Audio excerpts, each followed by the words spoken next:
Board में बदलाव लाने को लेकर केंद्र सरकार ने संसद में बिल पेश किया है और बिल पेश करने के बाद जो मुस्लिम पक्ष है उनके बीच इसको लेकर एक बेचैनी नजर आ रही है। बिल के तमाम प्रावधानों पर हमारे संवाददाता विवेक तिवारी ने बात की है all India Muslim personal law board के सदस्य और दारुल उलूम फिरंगी महल के चेयरमैन खालिद रशीद फिरंगी महली से। सुनिए उनका क्या कहना है। सियासी माहौल गर्म है। पुराना वक्फ एक्ट वापस लिया जा रहा है और नया वक्फ एक्ट संशोधनों के साथ सदन में है।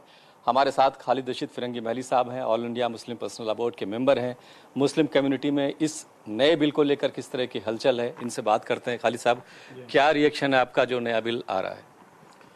देखिए, वक्फ की प्रॉपर्टी जो हैं वो हम लोगों का पूरी तरीके से एक मजहबी चीज़ है और उसमें गवर्नमेंट का जितना भी इन्वॉल्वमेंट कम से कम हो उतना ही ज़्यादा बेहतर है।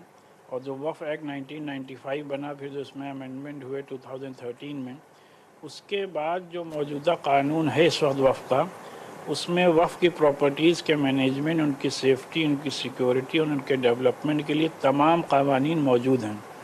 तो इसके बाद हम लोग ये नहीं समझते कि इसमें किसी नए कानून की ज़रूरत है और सबको अपने जहन में बात रखनी चाहिए कि वक्फ की प्रॉपर्टी जो हैं वो हमारे बुज़ुर्गों ने अपनी पर्सनल ज़ाती प्रॉपर्टी, पब्लिक की नहीं, ना गवर्नमेंट से ले करके, बल्कि अपनी पर्सनल प्रॉपर्टी सवाब की नीयत से अल्लाह की राह में वक्फ की है, जिससे कि उनका मरने के बाद भी उसका सवाब मिलता रहे। और इसमें ये बात भी जहन में रखने की ज़रूरत है कि अराउंड 80% जो वक्फ प्रॉपर्टीज़ हैं वो इन द फॉर्म ऑफ मस्जिद, कब्रिस्तान और ग्रेवयार्ड्स हैं, जिनको ना बेचा जा सकता है, ना ख़रीदा जा सकता है और ना उनसे 1 रुपए की आमदनी होती है। एक दलील ये भी सरकार की तरफ से दी जा रही है कि वक्फ बोर्ड, चाहे वो शिया हो चाहे वो सुन्नी हो, उसका मैनेजमेंट बहुत ख़राब है, बहुत सारी चीज़ों पर कब्जे हो रहे हैं। मतलब वो लोग, जो बोर्ड है, वो इसका ठीक से प्रबंधन नहीं कर पा रहा है। आप इस शिकायत को वाजिब मानते हैं? देखिए, जितनी भी गवर्नमेंट डिपार्टमेंट्स हैं कि हर डिपार्टमेंट में मैनेजमेंट सही हो रहा है।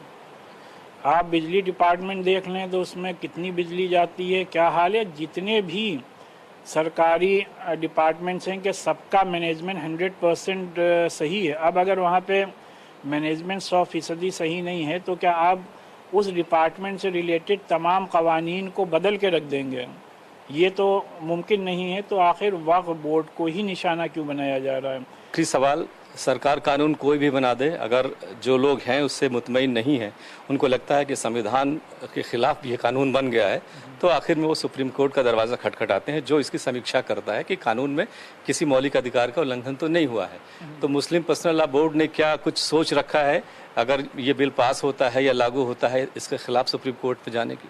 देखिए, आप सब जानते हैं कि रिलीजियस फ्रीडम अपना हर शहरी का फंडामेंटल राइट है, जो कि कोई भी किसी भी कानून से वो फंडामेंटल राइट छीना नहीं जा सकता है। तो अगर पर्सनल लॉ बोर्ड की लीगल कमेटी इस बात को महसूस करेगी कि अगर इस ड्राफ्ट के ज़रिए से उस मजहबी आज़ादी पर हमला हो रहा है, तो यकीनी तौर पर अदालतों के दरवाजे सबके लिए खुले हैं। धन्यवाद। तो खालिद रशीद फिरंगी महली साहब, मुस्लिम पर्सनल लॉ बोर्ड ये मान के चल रहा है कि ये जो बिल आया है ये कहीं ना कहीं मुसलमानों के जो अपने कानून हैं, जो शरई है, जो उनके हक अख्तियार हैं, उसमें दखलंदाजी करने की कोशिश सरकार इस बिल के ज़रिए से कर रही है। और आगे चलकर अगर ज़रूरत पड़ी तो सुप्रीम कोर्ट का, अदालतों का दरवाज़ा भी इस बिल के खिलाफ खटखटाया जा सकता है। Vivek Tiwari, news India, Lucknow.